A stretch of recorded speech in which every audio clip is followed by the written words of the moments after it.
नागपुर में कोरोना संक्रमण से लोगों की जान जा रही है, यह बात तो आप सभी को पता है, मगर अब डॉक्टर और अस्पताल भी अपनी जिम्मेदारी भूल रहे हैं। भगवान के बाद अगर भगवान का काम कोई करता है तो वह डॉक्टर है, मगर यह डॉक्टरी पेशा अब सिर्फ पैसे कमाने का जरिया बन चुका है। यह कहना गलत नहीं होगा, क्योंकि नरेंद्र नगर के क्रिटिकल केयर अस्पताल में, जो कि डॉक्टर तांबे द्वारा संचालित किया जाता है, उसमें कोविड के इलाज की परमिशन न होते हुए भी अस्पताल के डॉक्टर और प्रबंधन ने पहले तो शरद पालोकर नाम के व्यक्ति को भर्ती कर लिया, फिर इलाज के नाम पे सिर्फ एक ऑक्सीजन लगा दिया। इस बीच मरीज की मौत हो गई तो घटना से पल्ला ही झाड़ लिया। यह संगीन आरोप लगाया है मरीज के परिजनों ने। इस बारे में हमने मृतक शरद के परिजनों से बात की है, तो उनका क्या कहना है देखते हैं।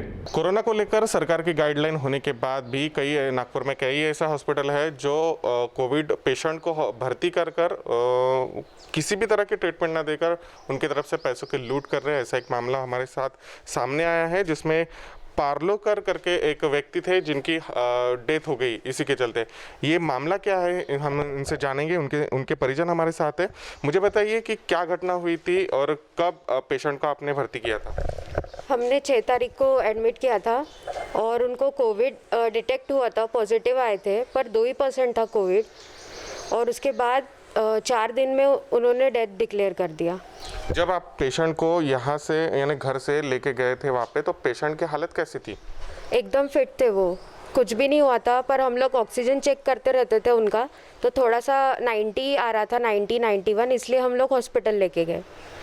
तो जब पेशेंट यहाँ से गए तो किस तरह की उनकी हालत थी और क्या बोल रहे थे वो, और कितने दिन में फिर उनकी हालत ख़राब होने लगी और डॉक्टर का क्या कहना था? जिस दिन हम लोग लेके गए वो तो एकदम फिट थे, उनको कुछ भी नहीं हुआ था, बस थोड़ा सा ऑक्सीजन कम था। और हम लोग लेके गए तो हॉस्पिटल में फिर एडमिट किया। उसके बाद उन्होंने बोला कि हाँ नहीं आ सकते पेशेंट को देखने। फिर 2 दिन बाद उनकी हालत ख़राब होना चालू हुआ, वो फ़ोन पे ही बात करते थे हमसे।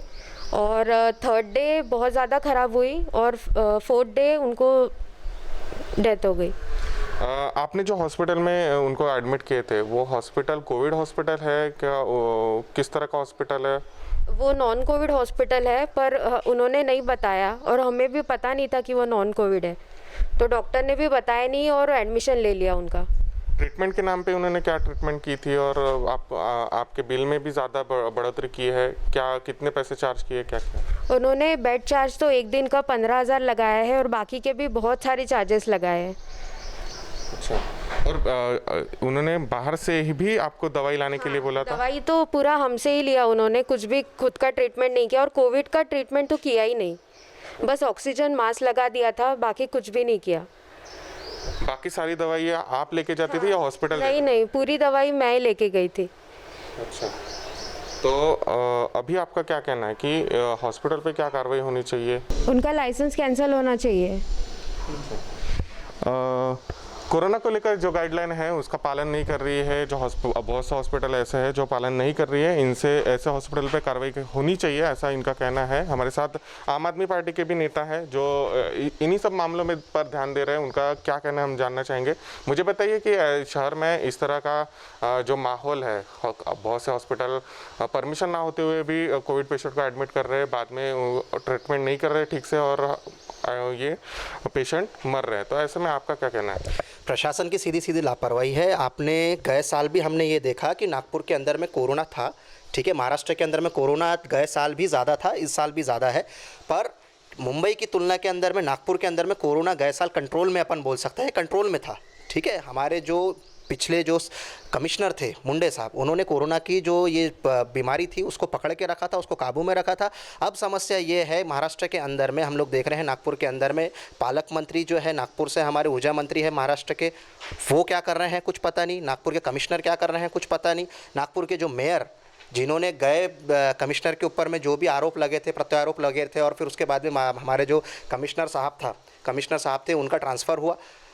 ये लोग क्या कर रहे हैं आज के टाइम पे कोई पता नहीं। शहर के अंदर में एवरेज में रोज़ 70-75 लोग मर रहे हैं। इस दौरान अगर ऐसी न्यूज़ अगर सामने आ रही है कि इतनी बड़ी लापरवाही कि जो हॉस्पिटल कोविड के लिए है ही नहीं, वो पेशेंट्स को कोविड के लिए अपने पास में वो कर रहा है, उनको भर्ती कर रहा है, एडमिट कर रहा है, और भर्ती करने के बाद में जिस तरीके का ट्रीटमेंट उनको मिलना चाहिए वो ट्रीटमेंट नहीं हो रहा है। जो गाइडलाइंस महानगर पालिका ने, सरकार ने जो गाइडलाइंस बताई है, जिसके हिसाब से इनको चलना चाहिए सारे हॉस्पिटल्स को, कि किस तरीके को आप कौन सी आपको दवाइयाँ देनी है, किस प्रकार का आपको ट्रीटमेंट करना है, कितने समय में वो ट्रीटमेंट करना है, उसमें किस प्रकार की उसकी देखरेख होना चाहिए, इस बारे में भी वो अस्पताल का कोई काम नहीं हुआ है। और ये ऐसे हॉस्पिटल्स किस तरीके से, मतलब किस आधार पे इन लोगों को एडमिट कर रहे हैं, इसके तरफ मनपा का कोई ध्यान नहीं है, प्रशासन का कोई ध्यान नहीं है। आज जब पूरे शहर को, जब सबसे ज़्यादा ज़रूरत नगर सेवकों की है, सबसे ज़्यादा उनके एमएलए की ज़रूरत है, हमारे सांसद महोदय की ज़रूरत है, दो सांसद नागपुर से आते हैं, राज्यसभा से, लोकसभा से, दोनों ही सांसद नागपुर से आते हैं, उसके बावजूद ये लोग कहाँ पर है? नागपुर की जनता ये सवाल कर रही है और ये पूछ रही है कि इस तरीके की लापरवाही जब शहर के अंदर में चल रही है कोविड पेशेंट्स के दौरान, ध्यान में कोविड पेशेंट्स को लेकर, तो ये प्रशासन कर क्या रहा है, हमारे नेता कर क्या रहे हैं? ये नागपुर की जनता बड़े पैमाने में सवाल उठा रही है। महानगर ऐसे भी मामले इसके पहले भी आए थे, महानगर पालिका के जो महापौर है उनसे भी बात की थी, मगर महापौर ने जवाब दिया था कि हम कार्रवाई करेंगे तो हमारे 25 बेड कम हो जाएंगे। आपका क्या कहना है इस बारे में? अगर कुछ कार्रवाई हुई रहती तो कोरोना कभी बढ़ता ही नहीं। और जो मनमानी है प्राइवेट हॉस्पिटलाइजेशन की, जो लूट मचा के रखी है, गरीब का खून पसीने का पैसा जो ले रहे हैं, ये होता ही नहीं।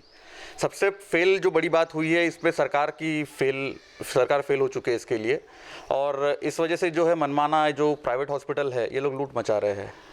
फिलहाल जो स्थिति है उस पर राज्य सरकार की स्थिति कैसी है? आपको क्या लग रहा है कि क्या कार्रवाई होनी चाहिए और सरकार ने ये पूरे मामले पर किस तरह ध्यान देना चाहिए? सरकार को ये है कि आज एक स्वाभाविक सी बात है, बीमारी जो है, बीमारी से आगे आपको चलना है।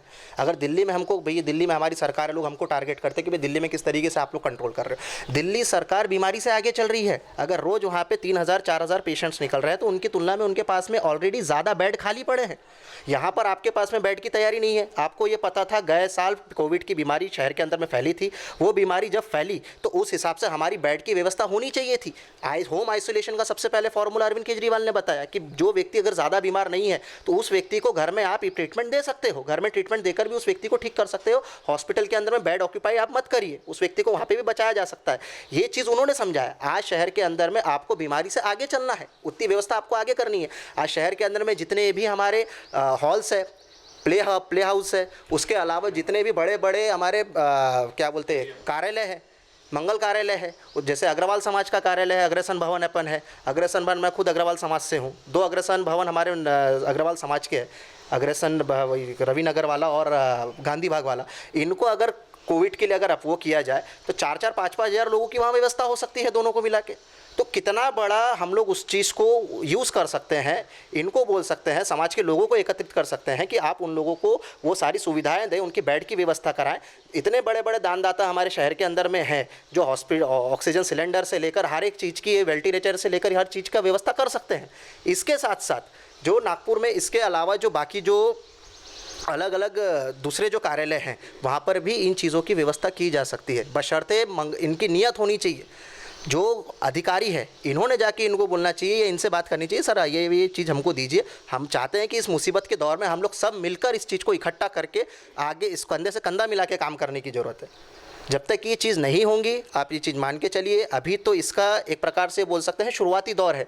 मई महीने के आते आते ये स्थिति और भयावह हो सकती है। वो भयावह स्थिति से अगर बचना है तो सबको इकट्ठा आना पड़ेगा। इनको आपसी पॉलिटिक्स जो है, चाहे वो बीजेपी है या कांग्रेस है, इनको आपसी पॉलिटिक्स को साइड में रखकर कंधे से कंधा मिला के काम करना पड़ेगा। नहीं तो आने वाले समय में निश्चित रूप से ये मानकर चलिए जनता का गुस्सा फूटेगा, और वो जनता का गुस्सा इस तरीके से फूटेगा। आज देखिए, आज ये दोनों जो लड़कियाँ हैं आजू बाजू में खड़ी है, इनकी पिताजी का साया इनके सर से उड़ गया 4 दिन पहले, तो इनके ऊपर में क्या बीत रही होगी, इनके मन की स्थिति क्या बन रही होगी। इसी तरीके के कई बच्चे जो है आज की तारीख में उनके ऊपर से माँ बाप का साया उठ रहा है। तो ये चीज़ें बाकियों के साथ में और लोगों के साथ में ना हो, इसलिए ज़रूरी ये है कि स्थिति को कंट्रोल में लाया जाए। कंट्रोल में लाने के लिए ज़रूरी ये है कि आपको बीमारी से आगे चलकर उस तकनीक को आगे बढ़ाना पड़ेगा, उस सोच को आगे बढ़ाना पड़ेगा। आगे बढ़ाते हुए बेड्स की व्यवस्था करनी पड़ेगी, दवाइयों की व्यवस्था करनी पड़ेगी पर्याप्त मात्रा में। जो इक्विपमेंट्स की ज़रूरत है, चाहे वो वेंटिलेटर हो, चाहे ऑक्सीजन सिलेंडर हो या डॉक्टर्स की व्यवस्था हो, ये सारी चीज़ों को आपको कंट्रोल में लाके काम करना पड़ेगा। अगर इस मामले में अभी जो तांबे हॉस्पिटल ने की गलतियां सामने आ रही है, आपको क्या लगता है हॉस्पिटल पे क्या कार्रवाई होनी चाहिए और प्रशासन ने क्या करना चाहिए? तांबे हॉस्पिटल्स ने जो गलती की है, तांबे हॉस्पिटल का विषय ऐसा है कि वो एक तो नॉन कोविड हॉस्पिटल है, उन्होंने पहले इस पेशेंट को ट्रीटमेंट के लिए एडमिट करना ही नहीं था। सेकेंड चीज़, उन्होंने जिस क्राइटेरिया में जो महानगर पालिका और महाराष्ट्र सरकार का जो क्राइटेरिया है कि 9,000 रुपये के ऊपर आप नहीं ले सकते, 9,000 रुपये में आपको जो बेसिक दवाइयाँ है वो भी देना है पेशेंट को, वेंटिलेटर भी देना है, ऑक्सीजन सिलेंडर भी देना है, और जो ट्रीटमेंट है डॉक्टर की तरफ से जो मिलना चाहिए वो सारी चीज़ें आपको 9,000 में देना है। पर इस परिवार से इन्होंने 5,000 रुपये पर डे का पैसा वसूला, 15,000 पर डे का पैसा वसूला। साथ ही साथ में जो दवाइयों का पैसा है, दवाइयाँ भी है वो भी बाहर से बुलवाया। इसके अलावा भी कुछ चीज़ अगर ज़रूरत पड़ रही है तो इन दोनों सिस्टर्स को बाहर खुद को भाग के वो सारी चीज़ें व्यवस्था करनी पड़ी। रात में 2 बजे 3 बजे भी उन्होंने बोला कि भैया फलाना इंजेक्शन मंगवाया। इंजेक्शन मंगवाने के बाद भी उन्होंने ये कहा कि हम इनको, आप इंजेक्शन तुरंत बुलवाइए, तुरंत हमको इंजेक्शन देना है। 40,000 रुपये का इंजेक्शन उन्होंने बुलवाया, हम थोड़ी देर में इंजेक्शन देते हैं, जो कि दूसरे दिन सुबह तक के इन्होंने नहीं दिया, वो इंजेक्शन वैसा का वैसा पड़ा रह गया। तो आप ये देखिए ट्रीटमेंट को लेकर कितनी बड़ी लापरवाही है। पैसों के लिए इन्होंने तत्काल फ़ोन किया कि इतने पैसे भिजाओ, इतने पैसे भिजाओ, इतना पैसा भरो, इतना पैसा भरो। सेकेंड चीज़, महानगर पालिका ने, स्टेट गवर्नमेंट ने ये डिक्लेयर किया था कि आपको किसी भी पेशेंट को एडमिट करते वक्त कोई भी प्रकार का पैसा डिपॉजिट नहीं करना है, एडवांस पैसा आपको नहीं लेना है। उसके बावजूद भी इन्होंने एडवांस पैसा लिया। हमारी आम आदमी पार्टी की यह मांग है कि तत्काल जो हॉस्पिटल है, तांबे हॉस्पिटल है, तांबे हॉस्पिटल के ऊपर में तत्काल कार्रवाई हो, इनका लाइसेंस रद्द हो। अगर तत्काल इसके ऊपर कार्रवाई नहीं, हम लोग इसके लिए महापौर से भी मिलेंगे। महापौर अगर आइसोलेशन से निकल चुके हो तो उनसे मिलेंगे, कमिश्नर साहब से मिलेंगे, इनसे मिलकर इनको इसके खिलाफ तकरार करेंगे और तुरंत के तुरंत तत्काल तांबे हॉस्पिटल का लाइसेंस रद्द होना चाहिए, इनके ऊपर में कार्रवाई होना चाहिए। सारे एविडेंस इनके पास में है, सारे इनके पास में बिल्स है तांबे हॉस्पिटल के। यहाँ पर ही बात, इनके हॉस्पिटल का जो लाइसेंस रद्द होने की बात यहीं पर ही साबित हो जाती है कि जब आप नॉन कोविड हो तो आपने कोविड का पेशेंट कैसा आपने अपने हॉस्पिटल में एडमिट किया। कोविड के लिए परमिशन ना होने के बाद भी जो है हॉस्पिटल ने पेशेंट भर्ती किया और अब पेशेंट की जान चली गई। ऐसे में जिम्मेदार कौन है, यह बड़ा सवाल खड़ा होता है। कैमरा पर्सन दिनेश के साथ मैं प्रकाश शुक्ला, महाराष्ट्र टीवी 24।